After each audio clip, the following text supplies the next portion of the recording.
and welcome to today's very special edition of Noshing with Nashies. It is my 100th recipe video. Woo!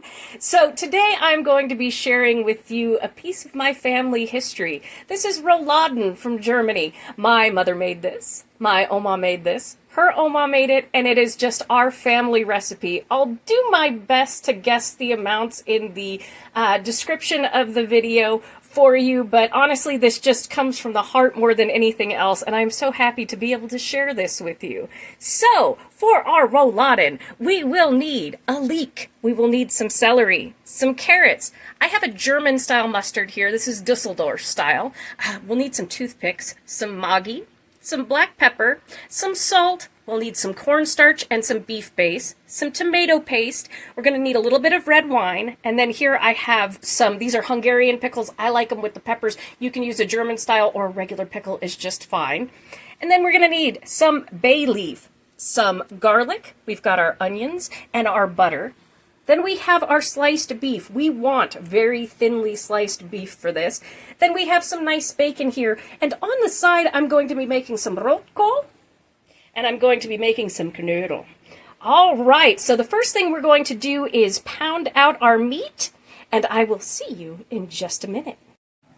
All right, here we have our steak, and I'm just going to pound out one of these for you, show you how I do this, because it's a little bit different than the way that I do my schnitzel, because we want to avoid getting any holes in the beef, which sometimes can't be avoided, and we can use the bacon to actually patch any area that does that, but we want to make sure it's nice and thin and flexible. For this, and then since you won't be watching me pound out all of these, I'm going to salt and pepper them afterwards, so I don't have to do it on the camera. So you will pound these out and generously salt and pepper them to your taste, and then I'll show you how to assemble them. But the way that I do this, I use a freezer bag. That way nothing goes flying. And then we have one of these here, pounds out the meat. This one has the tenderizer side, and I'm going to go ahead and show you how I do this in real time, but I am going to put some music over it because it is going to be very loud.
All right, the pounding moved my camera. That was quite funny there. But you can see we've gotten it much thinner here. It's nice and pliable, which is exactly what we want. And that's what you want to do. You just want to use slow, gentle motions when you do that to not push through the meat. And you can see, because this will be rolling up into a rouladen. All right, I'm going to go over here. I'm going to finish this up, salt and pepper them, and then I'm going to show you how to assemble them. Okay, we have our meat here. It's all nice and salt and peppered. We're going to start out with our mustard here that I have in this bowl. I've also chopped up some onions, which I have finely diced. You can do thicker or thinner, depending on how you like it. The other thing is you can cook the bacon if you want to, rather than doing raw bacon on the inside of this. My grandmother would sometimes do it that way.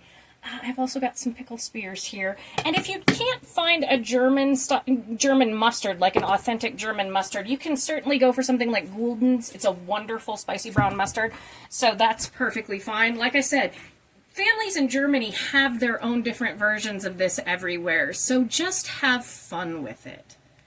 All right, we're going to take our mustard, and we are going to coat our meat.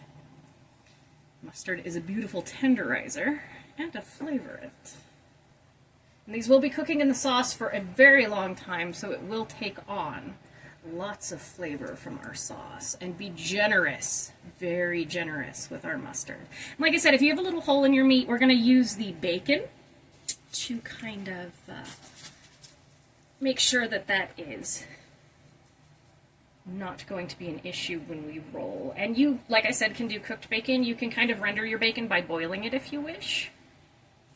That's perfectly fine. Or you can do like me and just put your raw bacon right on the inside there. And then we're going to take some pickle spears and just kind of stagger them throughout the meat here. So we want some of that. And then we're going to come in with some of our nice diced onions. And again, the sauce is going to have a bunch of these components as well, so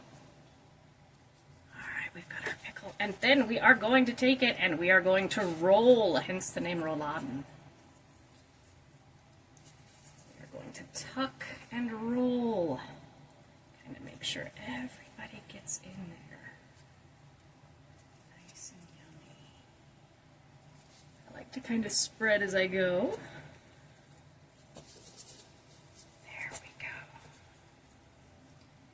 And these tighten up as they cook, so you don't have to worry too much about anything escaping out the bottom. Naturally, you can do a pouch style if you wish. And then we're just going to come in with a couple of toothpicks here. And we're just going to kind of crisscross them so that they don't come apart. Do remember to remove your toothpicks before eating, because I have made this mistake in my life. And as you can see right there, we've got our nice rouladen. You can just tuck right here. You can do one right here to keep the pouch closed if you wish, same as at the bottom. But I'm going to go ahead and I'm just going to do these off camera, and the next time you see me, I will have a pan heated up over medium heat, which is 5 on my stove, with 2 tablespoons of butter and 2 tablespoons of oil. I will see you in just a bit. All right, I have one of my new Calphalon pans heating up here. I decided rather than going with the Dutch oven to go with my larger skillet, because this does have really high sides on it, so it can take the sauce. This can also go in the oven. With rouladen, you can, after you finish browning everything up on the stove and you get your sauce in there, you can cover it up and stick it in the oven for about 90 minutes. But we're going to do everything stovetop today because that's how my Oma did it. So I have heated up on medium on my stove, which is 5, 2 tablespoons of avocado oil and 2 tablespoons of butter, and I'm going to take my rouladen here that I have rolled up nicely, and I am just going to put it in the pan, and we are going to brown these on all sides, and then we are going to come in and we are going to sauce them afterwards. And I'm not worried about overcrowding. It'll do just fine. You can do it in batches if you like. This is just the way I like to do it. All right, so I will let you watch this. Well,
Okay, now that we've got everybody nice and brown, oh, by the way, and it's Circulon cookware, not Calphalon, I don't know where the heck that came from. Now that we've got everybody nice and brown, it took about 20 minutes because, you know, I like to overcrowd my pan. It's just a personal thing that I do. Also, I'm just enjoying cooking this.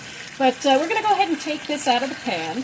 And I gotta say, on this Circulon, very nice, even heating. I am impressed. I am very happy with it. Thank you, Papa Nashies, for the Christmas gift. You can see, I got a pocket full of rouladen. I got some food and you know that it tastes good. Oh. But see, everybody holds together really nice. You can see this. Nothing really comes out or anything like that because the meat shrinks as we cook it. Now we've got all these beautiful brown bits down here. And I'm just putting these on a plate off to the side. They're going to go back in a minute. But first, we've got all this lovely flavor down at the bottom because I have here in my bowl 2 carrots, 2 stalks of celery, 1 gigantic leek, a half an onion, and 4 cloves of garlic, and we're going to throw this in. Now, recipes will tell you to do these separately. No, it's all going into the sauce anyway. And after this cooks for a while, when we add on our liquid, we're not going to thicken it up at first. If you want to strain out your liquid and blend your vegetables into your sauce, you can do that. You can save your vegetables for later to put in something else if you wish. It's all up to you. So we're just going to cook everybody up here for a minute until we get a little bit of translucence on there. And don't worry about how perfect your vegetables are here. Like I said, they're going to be either incorporated into our sauce or they're going to be discarded. I thought while we're cooking this down, because it's just going to be a minute here, I'd tell you a little story about my parents. My mom's from Germany. My dad is from the United States, and they met in high school because my mom's father was an American military serviceman and married my grandmother. After World War II there, they met in Germany and fell in love. It was one of those love at first sight stories. And so my mom lived in Germany as a little kid. She came over here, I think she was 6 or 7 years old, and went around with her family, and then they ended up where my dad was, and they were high school sweethearts, another fell in love at first sight thing. And so when it was time to meet the parents, my grandmother, being from Germany, Oma, she actually made rouladen for my dad for the very first meet the parents there. So this family meal really has a lot of history to it. And later on, my father was in the army as well, and they went over and they lived in Germany for a while. So she got to reconnect to her roots, which was really cool. And I grew up in a very German family. My dad loved it over there. Still loves it. I fortunately got to go visit after I graduated high school. It was really neat to see where my grandmother was from, where my grandparents met, where my parents spent a bunch of time together, where my mom stomped around as a child. It was such a cool thing to get to experience. Had a wonderful time. Got to visit castles and things. And we're just getting this. We can see everything is starting to get translucent here. So we are going to go ahead and make our sauce. Now, we're not going to thicken it until later, so it's all good there. We are going to come in with about a cup of wine. Red wine, dry red wine. I hate red wine. I only like it in sauces. I'm actually rather allergic to red wine in its pure form. So we're going to come in with about a cup of red wine, and we're just going to let this bubble off. And if you like to cook with wine but you don't drink wine, a great way to keep it is freeze it. Stick it up in the freezer in some ice cube trays. That way you can throw it into sauces and the like. We're just going to let this bubble. And alcohol does not fully cook off when you're cooking. However, being that this sauce is going to be a lot, there is very little that will be left, especially after 2 hours, because I believe it's 10% cooks off every half an hour or so. But this sauce does not taste right without the red wine, though it will still taste good. Alright, we're just going to let that bubble on high for a second. And we're going to come in, I'm going to go ahead and throw a couple of bay leaves in here. People think, do bay leaves get flavor? They do, it's weird. They smell very good. And we're going to come in with some pepper.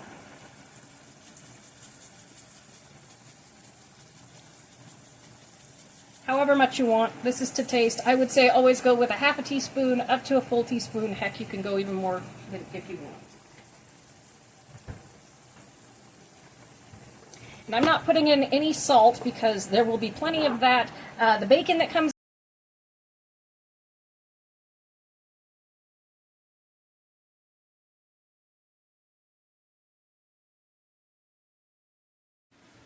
Okay, well that was funny. My storage filled up for my 100th video. Everything is full. There's no more recipes. I'm no longer no more Nashies. I have now no more recipes. So I had to clear out some storage. I let this come up to a boil while I was doing that. Now, we are just going to nestle our rouladen in the pot here. That was too funny. It wouldn't be a Nashies video if behind the scenes certain things didn't just go absolutely haywire. Nothing ever goes according to my plans. So this just, it felt more like good luck than anything else. So I gotta laugh at that.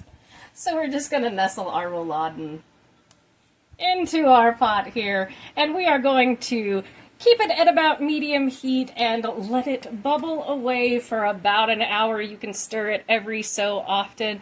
And while that's doing that, I'm going to make some rotkohl, some blaukraut, and some knödel. And when I come back, we will take these out. We will thicken up this sauce. We will do that. So I will see you all in just a bit. All right, our rouladen has been cooking covered for about an hour, and it smells heavenly in here. I have made some rotkohl, aka blaukraut, and some knödel on the side. So we're going to finish off our sauce here. And what I'm going to come in with, because the sauce is absolutely fantastic the way that it is, and I'm not going to strain my veggies. I'm not going to puree my veggies. I'm going to leave them whole because it doesn't matter. It's good. My grandmother never did. We're going to put in about a teaspoon of that Dusseldorf mustard, which you can do, like I said, Gulden's French's, if that's all you've got. That's perfectly fine. I'm going to do one more tablespoon of Maggi. Just a quick zhuzh. Then we're going to come in with, it's about a half cup of water and 3 tablespoons of cornstarch.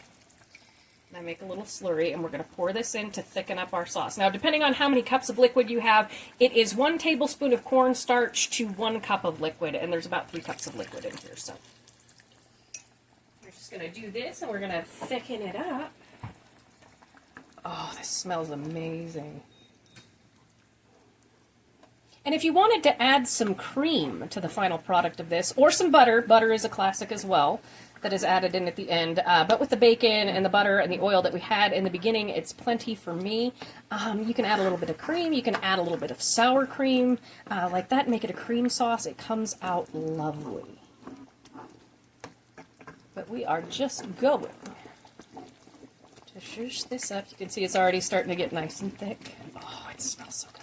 And you just want to cook it till it's fork tender, and oh, these are indeed fork tender. But you can see they hold together beautifully. They do not come apart. They do not fall apart. Oh, yeah. And if you want a more opaque gravy, you would use the flour method to make the gravy, but cornstarch works just fine as well. Ooh. And I've got to say, this Circulon cookware, I believe this was purchased at Costco. This set was fantastic. I love the vents on the small sauce pot. I cooked my knödel in my Dutch oven. It boils so evenly, and this skillet cooked so evenly on the bottom. It was just, the heat distribution is amazing. So for me, for the type of cooking that I do for a home cook, I highly recommend this. This was fantastic. It was a wonderful experience to get to use my new cookware on my 100th cooking video. But all right, you can see my gravy is nice and thick, so I'm going to go ahead and plate this up with everything, and I will see you in just a bit. My oppa always said you could tell the quality of a stein by the naked lady on the bottom. So here's one of our steins. All right, there we have it, our beautiful rouladen, some knödel, and some blaukraut, aka rotkohl. Thank you so much for joining me for this 100th recipe video of Noshing with Nashies, and for allowing me to take a little trip down memory lane. I have many memories of cooking this in the kitchen with my mother and my grandmother, who are no longer with us. So this is for you, Mom, this is for you, Oma, and this is for all my family out there to keep this tradition alive. So thank you so much for joining me for this episode of Noshing with Nashies. If you have enjoyed, please like, comment, share, and subscribe, and I'll see you in the next one. Bye!